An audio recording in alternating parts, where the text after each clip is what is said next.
Hey guys, this is Pedro back with another interview, this time covering VCT Americas Stage 1 2025 for Week 4. My guest at this time is Zander of 100 Thieves coming off of their match against 2 Game, in which they came out victorious, thus continuing their march in said regular season. So Zander, thank you so much for the opportunity for another conversation, this time coming off of, as I said, in this said team. What's going through your mind? How are you feeling?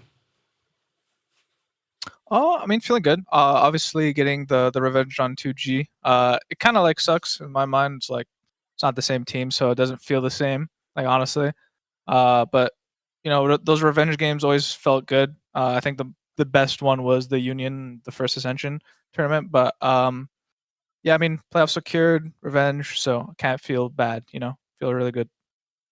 No, yeah, for sure. I mean, I was going to ask you about that, and I think like some members within the broadcast kind of alluded to it throughout the match. And like, obviously, the last time you faced against 2 Game was in that Ascension final when you were part of M80, and I already know you already said a few words regarding that kind of aspect. But like, going into this, do you feel like that you had that kind of extra motivation to face off against that team, given the past history and like the fact that like had you guys won, it would have been you guys or it would have been you in their shoes at this point this year.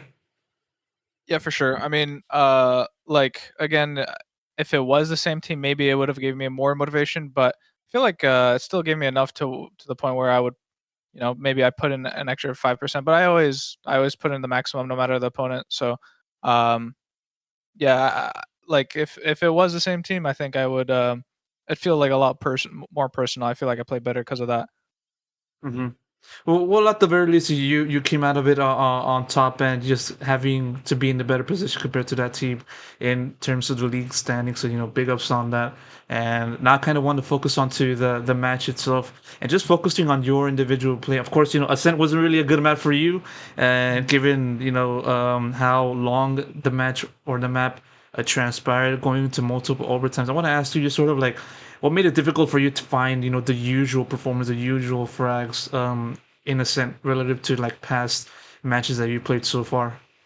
I think it was as simple as they're playing like a very different comp in comparison to what we play in scrims. They play a KO Teo and a Vice, and now the Vice doesn't sound very oppressive on their attack side, but definitely has a factor with like flashes and thorns maybe at your feet on like rotates and retakes and whatnot. So it's always difficult to play against like a heavy execute comp, especially if you're like one of the site anchors. And so that's kind of probably what I faced on defense, and then attack. I feel like I did my job of like what I had to do, and unfortunately, again, their comp is very strong on defense as well with the tail missiles and the KO utility as well as the Vice. So it's just a comp where maybe not like used to facing, and like those variables are didn't hit in my head right away. So yeah, I think if we ever play those agents next time, I think it'll be a lot easier. What do you think made the difference between these two teams that resulted in a result or that resulted in a victory for your squad? Because like it was mostly a back and forth affair, with the thing that you've been saying in mind. And so, what proved to be the difference from your point of view? In comparison to M80 losing to 2G and then this team beating 2G, is that what you're Uh, comparing? More so like this match, what do you think proved the difference in the result? What kind of gave you guys the extra push to finish Ascent with the victory? Oh, you're talking about. Sorry, I'm actually confused. You're just simply like the map. Yeah, You're yeah. not okay. Uh, think I think we've just started like adapting to what they were doing. I think over time we were kind of realizing what they're doing and how they're playing and what I don't want to give too much away, obviously, but pretty much picking up on their patterns and what we can take from it. And because of that, I think we were able to adapt easily and over the course of the half. I think we just had a better read on them. And also, I think we lost a stupid second round, which doesn't help you at all. Those rounds will push you back very very hard.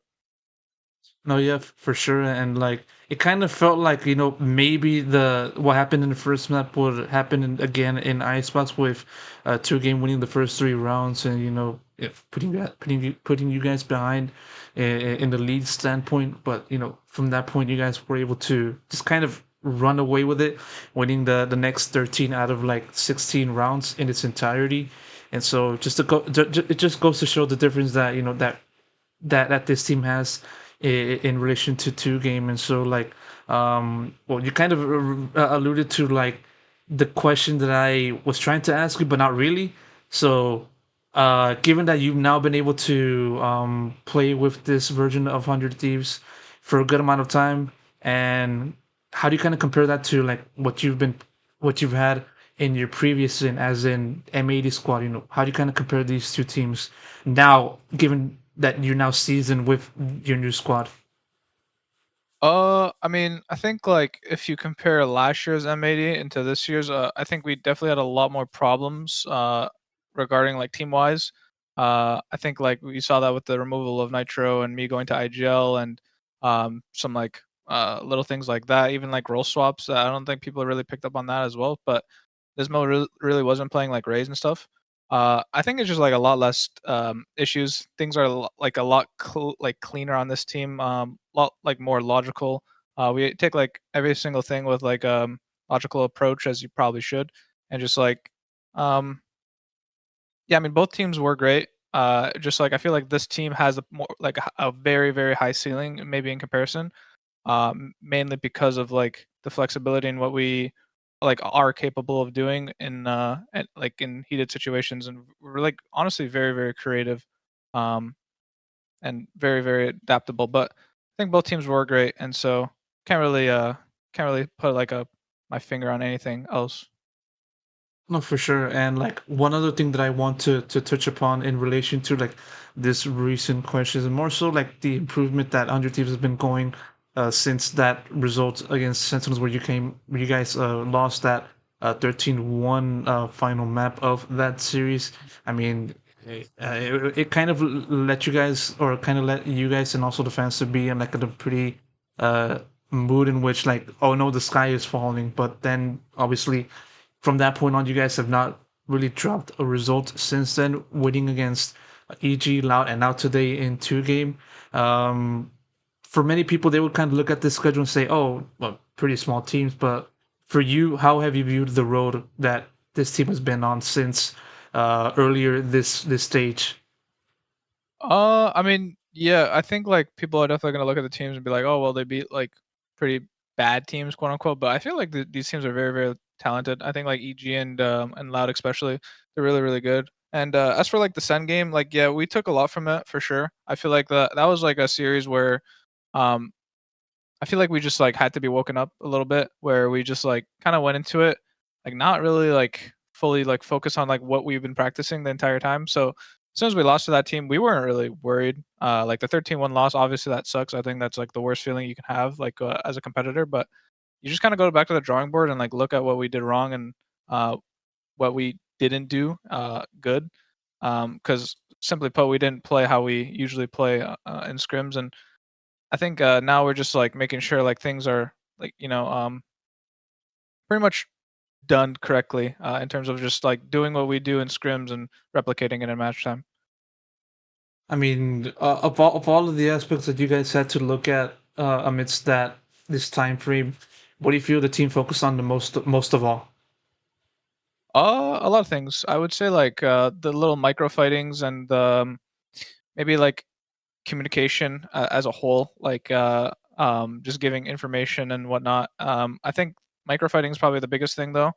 I think we're just like in a proactivity probably on defense because our defense was kind of lacking, although the split was a majority of attack. But I think proactivity and awareness and even like confidence a little bit because again, we're not doing things we usually do in scrims maybe, but as long as we do that, like we're gonna win. Oh, for sure, and hopefully this result can continue forward into playoffs and also the last match of the regular season that you have. And so, kind of want to pivot over real quick to a different direction. A little bit of an unorthodox, if I might say so myself. Earlier this week, you kind of put in a picture on your Twitter account of yourself and Bang playing Minecraft. What's that Yeah. about? That's just like me and Bang are good friends pretty much. We hang out a lot, and it was just funny because I think we played Minecraft a lot, but um, we I don't know why. I think we just decided to put Valorant skins on a long time ago, I never took a screenshot of it. And I just feel like it was good content to show the world that me and him are just pretty much playing Minecraft with an Omen Viper skin on. I think it was just funny, simply put. I will say you do look stylish on that skin. That's for sure. How long have you been playing Minecraft? Oh, since I was like, I want to say like when I was like 6. I was very young when I started Minecraft. I played Minecraft all throughout my life. Oh my god, I never really actually had a chance to play that game. I've mostly been focusing on other stuff, but yeah, it's pretty wild to see how much of a whole Minecraft has added to you, and you know it can be fair to say that's kind of similar to what Valorant has been have towards your career. And so yeah, with all that said, hopefully you guys can continue this good form into the rest of the regular season and beyond. That said, I'm gonna have to wrap up this interview. Xander, thank you so much for the conversation. We'll appreciate it as always, and of course, best of luck goes to you and the rest of the team for the journey ahead. I appreciate it. Thank you. Thank you.